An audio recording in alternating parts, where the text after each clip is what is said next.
Good morning, adjudicators, honorable opponents, and fellow students.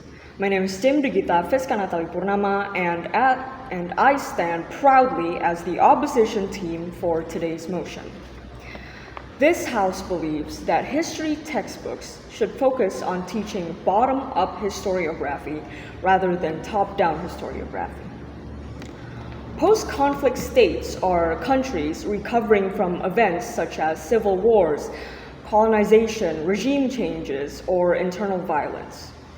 In situations like these, societies are often divided, emotionally wounded, and politically unstable. Because of this, the way history is taught becomes extremely important. Before we continue, let us first define the terms of this motion. Bottom-up historiography refers to history written from the perspectives of ordinary people, local communities, and minorities. It focuses on personal experiences and grassroots stories. Meanwhile, top-down historiography focuses more on national events, governments, institutions, leaders, peace agreements, and the broader development of the country as a whole. Now, our side does not believe that bottom-up perspectives are unimportant. In fact, the experiences of ordinary people absolutely deserve recognition. However, we strongly believe that in post-conflict states, history textbooks should prioritize a shared national narrative first, rather than focusing mainly on fragmented local experiences. Why is that? Because after conflict, the first priority of a country is rebuilding unity and stability. Our first argument is that post-conflict states need social cohesion before anything else. After wars or political violence, societies are usually separated by ethnicity, religion, ideology, or regional identity.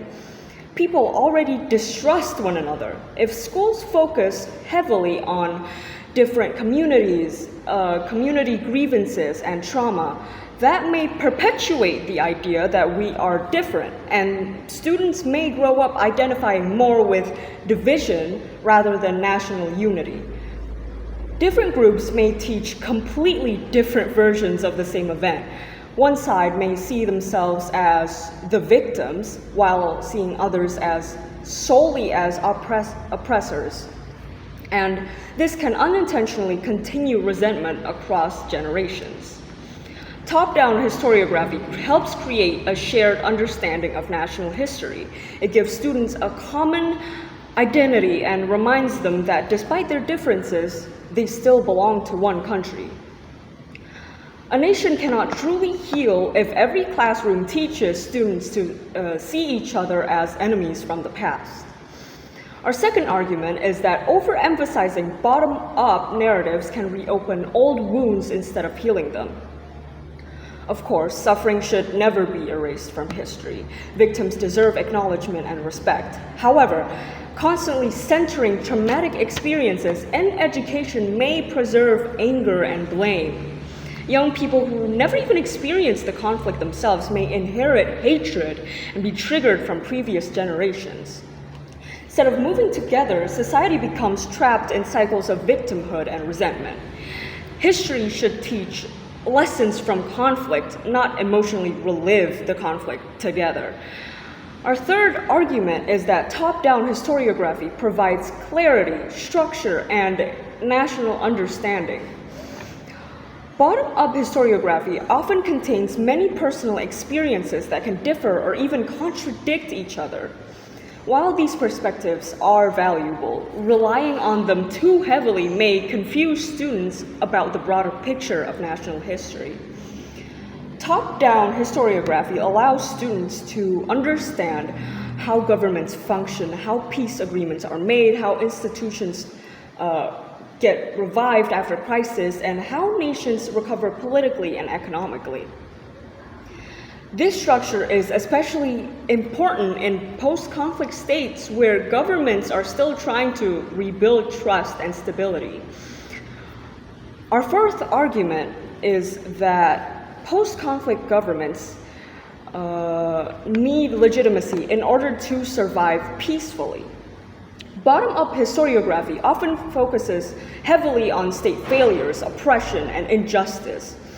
While criticism is important, I will not lie, overemphasizing these narratives too early may create deep distrust towards national institutions, and we see a lot of this today.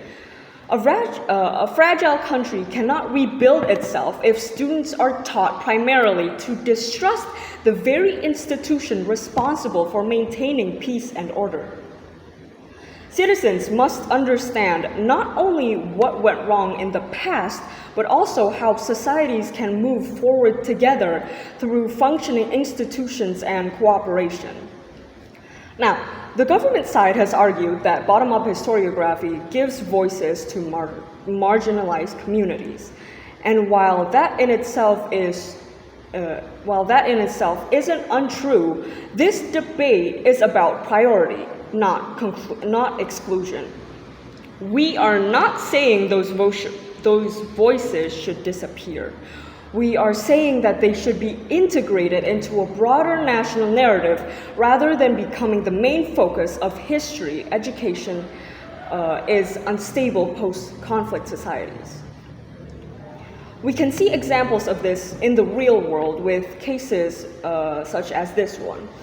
In Rwanda, after the genocide, the government promoted a unified national identity over ethnic-centered narratives in order to prevent further division between Hutu and Tutsi communities.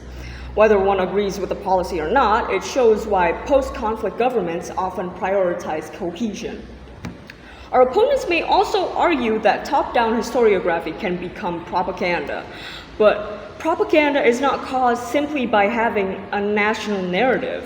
A responsible and balanced top-down approach can still acknowledge mistakes, recognize suffering, and teach critical thinking while maintaining social unity. The solution to bad history education is not replacing national cohesion with fragmented narratives. In conclusion, post-conflict states need healing, stability, and a shared sense of identity. While bottom-up historiography provides valuable perspectives, prioritizing it over national narratives risks deepening divisions at a time where the Constitution itself is not stable. History education should help societies move forward together, not pull them apart again. For these reasons, this House should firmly oppose the motion. Thank you.